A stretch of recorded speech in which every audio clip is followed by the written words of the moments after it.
Good morning, everyone. I'm Emily Jashinsky, host of After Party, filling in for Megyn Kelly today. It's Thursday, September 18th, 2025, and this is your AM update. Kimmel is out. Disney's ABC indefinitely yanking the bitter late-night host's show following vile remarks relating to Charlie Kirk's assassination. The CDC is the cause of vaccine hesitancy, that you are the problem. Recently fired former CDC Director Susan Monarez battles with Republicans on the Hill over vaccine mandates, and Secretary Robert F. Kennedy Jr.'s efforts to restore transparency to government health institutions. Has anyone released more information on Epstein than I have? Has anyone? Democrats doubling down on the Epstein inquiry in an FBI oversight hearing, and President Trump visits the King of England in a day full of pomp and circumstance. All that and more coming up in just a moment on your AM Update. You know all those fad diets? Half of Americans do them. And if you do it enough, you could be at risk of diabetes, liver damage, heart attack, and stroke. Oh, joy. Weight cycling is when you lose 10 or more pounds, but then you put the pounds back, plus a couple more. That puts tremendous strain on your organs and leads to serious health issues over the long haul. Bottom line, most people need help to stop weight cycling. And this is why I want to tell you about non-prescription lean, created by doctors. Now, lean is an oral supplement. It's not a GLP-1 injectable. It uses studied ingredients, which lean says target weight loss in 3 powerful ways. 1, maintaining healthy blood sugar. 2, helping control appetite and cravings. And 3, burning fat by converting it to energy. And of course, burning fat helps keep the weight off. So if you want to lose meaningful weight at a healthy pace and keep it off, consider adding lean to your diet and exercise lifestyle. Get 20% off when you enter MK at takelean.com. That's code MK at takelean.com. Disney's ABC reportedly pulling Jimmy Kimmel's show indefinitely yesterday evening. That news coming after Nexstar Media Group announced the company and its partner stations would preempt Jimmy Kimmel Live, beginning with last night's show. Nexstar is the largest owner of local TV stations in America, with more than 200 stations with a reach of 220 million people. Nexstar releasing a statement, quote, "Mr. Kimmel's comments about the death of Mr. Kirk are offensive and insensitive at a critical time in our nation's political discourse, and we do not believe they reflect the spectrum of opinions, views, or values of the local communities in which we are located." Kimmel on Monday spewing vitriolic comments about Charlie Kirk's assassination. We hit some new lows over the weekend with the MAGA gang desperately trying to characterize this kid who murdered Charlie Kirk as anything other than one of them and doing everything they can to score political points from it. All of the evidence, which was readily available in the days before those comments were made, completely contradicts Kimmel's statement. The shooter etched the bullets with anti-fascist messages and references to transgender furry culture. He was also in a relationship with a male partner, his own family telling authorities he had become very political in recent years. From Robinson's charging document, quote, Robinson's mother explained that over the last year or so, Robinson had become more political and had started to lean more to the left, becoming more pro-gay and trans rights oriented. The charging document also says Robinson accused Kirk of spreading hate. And in the days since, with even more evidence coming to light, not a word of apology or retraction from Kimmel. Earlier on Thursday, Federal Communications Commissioner Brendan Carr appearing on The Benny Show, calling for action. We can do this the easy way or the hard way. These companies can find ways to change conduct, to take action, frankly, on Kimmel, or there's going to be additional work for the FCC ahead. Look, there's calls for Kimmel to be fired. I think you could certainly see a path forward for suspension over this. You could make a strong argument that this is sort of an intentional effort to mislead the American people about a very core fundamental fact, a very important matter. Disney needs to see some change here, but the individual licensed stations that are taking their content, it's time for them to step up and say, this, garbage, to the extent that that's what comes down the pipe in the future, isn't something that we think serves the needs of our local communities. But this sort of status quo is obviously not acceptable where we are. This is a very, very, serious issue right now for Disney. Carr posting to X on Thursday, quote, "I want to thank Nexstar for doing the right thing. Local broadcasters have an obligation to serve the public interest. While this may be an unprecedented decision, it is important for broadcasters to push back on Disney programming that they determine falls short of community values. I hope that other broadcasters follow Nexstar's lead." Since the announcement, a 2017 tweet of Kirk's going viral, quote, "Jimmy Kimmel isn't funny." Well said, Charlie. Fired CDC Director Susan Monarez appearing yesterday before the Senate Health, Education, Labor, and Pensions Committee, the body responsible for overseeing HHS. Monarez was dismissed from her position last month, about 1 month after her Senate confirmation, over vaccine policy disputes with Secretary Robert F. Kennedy Jr. Democrats, not a single one of whom voted to confirm Monarez, rallying around her now that she has become a resistance symbol. So I want to thank you for your courage. I also want to thank you for your commitment to the truth. I had concern about your backbone, and I was wrong.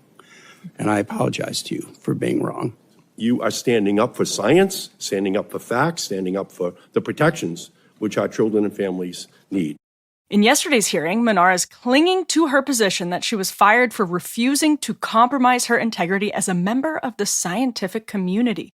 I heard concerns that the ACIP might alter childhood vaccine schedule at its September meeting, potentially without credible supporting data. On the morning of August 25th, Secretary Kennedy demanded 2 things of me that were inconsistent with my oath of office and the ethics required of a public official. He directed me to commit in advance to approving every ACIP recommendation, regardless of the scientific evidence. He also directed me to dismiss career officials responsible for vaccine policy without cause. He said if I was unwilling to do both, I should resign. Even under pressure, I could not replace evidence with ideology or compromise my integrity. Top advisor to RFKJ, Callie Means, posting on X, quote, "She refused to fire employees who were openly antagonistic to the agenda Americans voted for. The crisis of trust at the CDC is not because of Secretary Kennedy. He was brought in to fix it, and he is winning." A June poll from Axios Ipsos finding 62% of Americans have a great deal or fair amount of trust in the CDC, about a 25% drop from March of 2020 when 88% of Americans trusted the CDC. One of Monarez's chief complaints against Secretary Kennedy, the dismissal of the entire advisory committee on immunization practices. Secretary Kennedy replacing the entire panel, citing the dismissed group's conflicts of interest and the need to restore public trust. According to a press release, each member of the committee had been appointed by the Biden administration, preventing the Trump administration from choosing a majority of the committee until 2028. Secretary Kennedy's HHS accusing the previous administration of making a, quote, "concerted effort to lock in public health ideology and limit the incoming administration's ability to take the proper actions to restore public trust in vaccines." Republican Senator from Kansas, Roger Marshall, also a physician, yesterday saying the CDC is the cause of growing vaccine hesitancy nationwide. The CDC is the cause of vaccine hesitancy, that you are the problem. That because of COVID and you're forcing these vaccines on people that weren't ever really proven or justified, that the benefits didn't outweigh the risk, and you all sat there with your hands in your pockets and you let that happen. As questions about the COVID shot grew, so too did questions about vaccines. Kentucky Senator Republican Rand Paul, also a doctor, zeroing in on the vaccine committee members Monarez says she was asked to fire without cause. Senator Paul focusing on the hepatitis B vaccine, typically administered to newborns on their first day of life, regardless of their mother's status. Critics question the practice, given hepatitis B is primarily spread through sexual contact and exposure to infected blood. What is the medical reason for giving a hepatitis B vaccine to a newborn? See, everybody's like blithely going along. We can't change the childhood. You're somehow terrible if you want to change the childhood. We should be discussing what is the childhood vaccine schedule, and the burden should be on you. You want to make all the kids take this? The burden is upon you and the people you wouldn't fire to prove to us that we need to give our 6-month-old a COVID vaccine and that we need to give our 1-day-old a hepatitis B vaccine. That's what the debate ought to be about, not whether all vaccines are good or whether we live in Alice in Wonderland. I actually agree with you, and I was open to the science. I just would not pre-commit to approving all the ACIP recommendations without the science. Untrue. The newly formed Vaccine Advisory Committee is set to meet later today to discuss childhood vaccine schedule recommendations, including COVID-19 and hepatitis B. The Federal Reserve Board of Governors on Wednesday voting to cut interest rates by 1/4 of a point, down to a range of 4 to 4.25%. Fed Chair Jerome Powell citing weak job growth as the primary factor. A recent revision showing job gains under President Biden were much softer than originally predicted. This marking the first rate cut since President Trump took office. Mr. Trump waging an intense public pressure campaign for months, urging the Fed to cut rates in order to spur economic growth and ease borrowing costs, the final vote coming in at 11-1. The only dissenting vote from Stephen Myron, sworn in earlier this week, Myron favoring a larger half-point cut. Embattled Fed Governor Lisa Cook, present for the vote as an appellate court temporarily blocked her firing. Markets closing out with a mixed response, the S&P 500 and NASDAQ ending the day in the red, the Dow closing in the green. Fed officials indicating 2 more cuts likely to come later this year at the October and December meetings. Coming up, FBI Director Kash Patel clashes with Democrats on the Hill over Epstein, and the royal family rolls out the red carpet for President Trump's second state visit. The flu does not wait, and neither should you. When sickness hits, you don't want to be scrambling for medication. You want to be ready. You want peace of mind, knowing your family is protected. And that's where All Family Pharmacy comes in. These guys make it simple to stock up before you need it. So when the flu or a virus or any illness comes, you already have the treatments on hand. Right now, ivermectin and mebendazole are 25% off, starting at just $2 a capsule. Plus, save another 10% with code MEGAN10. They've got over 200 medications to choose from. Antibiotics, hydroxychloroquine, antivirals, NAD+, methylene blue, and more. They even offer emergency kits with essential medications so you're prepared for anything. Just order online. They connect you with licensed doctors to get your prescriptions and ship your medications straight to your door. It's so convenient. Go to allfamilypharmacy.com/Megan and use code Megan10. Again, that's allfamilypharmacy.com/Megan. Use the code Megan10 to get your discount when you check out. Protect your family, be prepared, and stay safe. FBI Director Kash Patel appearing yesterday before the House Judiciary Committee for round 2 of questioning. House Democrats largely focusing on Jeffrey Epstein, leading to several combative moments. Here are some exchanges with Maryland Congressman Jamie Raskin and New York Congressman Dan Goldman. Has anyone released more information on Epstein than I have? Has anyone? Much did more. Comey, did Ray? Much more.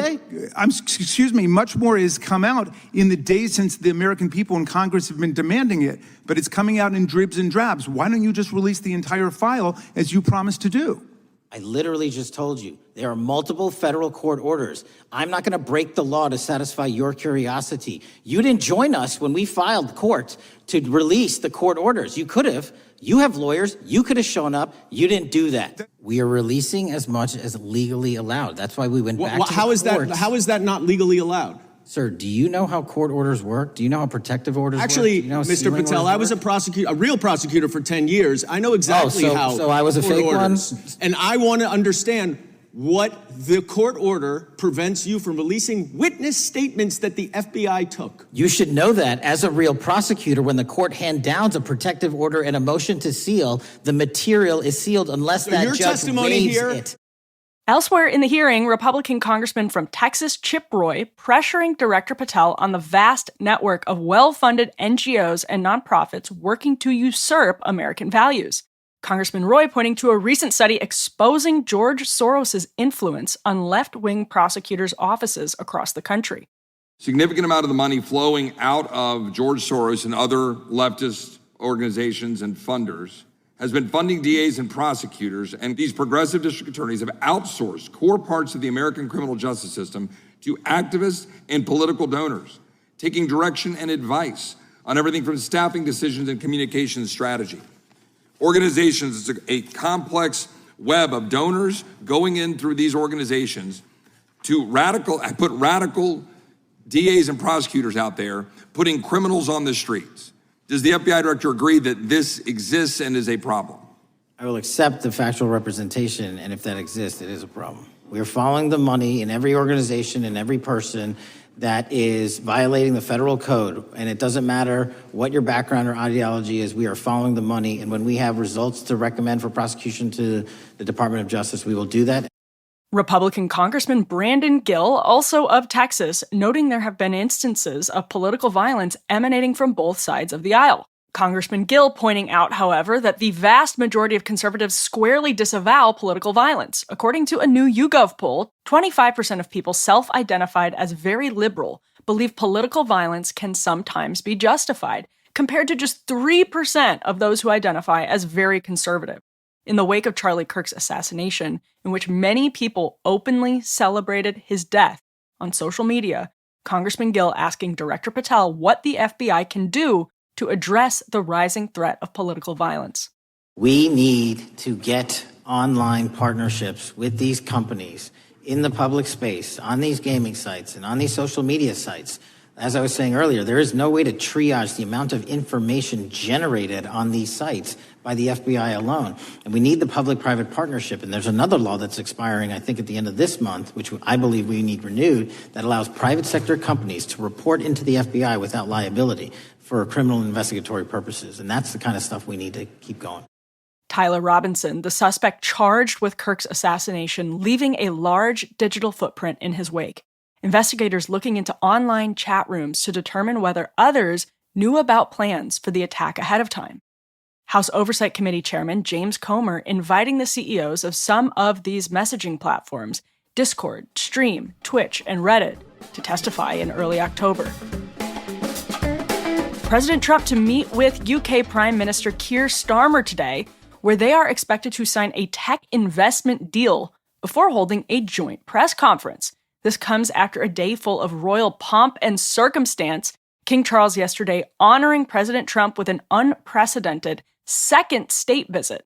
President Trump and First Lady Melania welcomed to Windsor Castle, awaiting them the largest military ceremony in living memory. 1,300 British service members decked out in the iconic red uniforms and more than 100 horses utilized in the ceremonial welcome. The royal family pulling out all the stops ahead of important political discussions centering around key trade deals and bringing an end to the war in Ukraine. Prince William and Princess Catherine greeting the president and first lady as they arrived on castle grounds in Marine One. President Trump then joining King Charles in a horse-drawn carriage procession through the grounds, followed by Melania and Queen Camilla in a carriage of their own, flanked by dozens of mounted troops. President Trump then laying a wreath at the final resting site of Queen Elizabeth II. In the afternoon, the monarch honoring President Trump with another first, a musical ceremony called the Beating Retreat. 200 military band members performing a now purely ceremonial piece dating back to the 17th century, symbolizing when troops on the battlefield were called to end fighting and return to camp for the night. The afternoon ceremony concluding with a 9-jet flyover, releasing red, white, and blue smoke, the royals then hosting a state banquet in the evening. Of course, the visit not without some controversy. Approximately 20 miles to the east of the countryside castle, hundreds of protesters turning out into the streets to express their displeasure. President Trump set to depart from the UK at the conclusion of today's press conference. That'll do it for your AM update. I'm Emily Jashinsky, host of After Party. The great Megyn Kelly is back tomorrow. Catch the Megyn Kelly Show today, live on SiriusXM Triumph Channel 111 at noon East, on youtube.com/Megyn Kelly, and on all podcast platforms.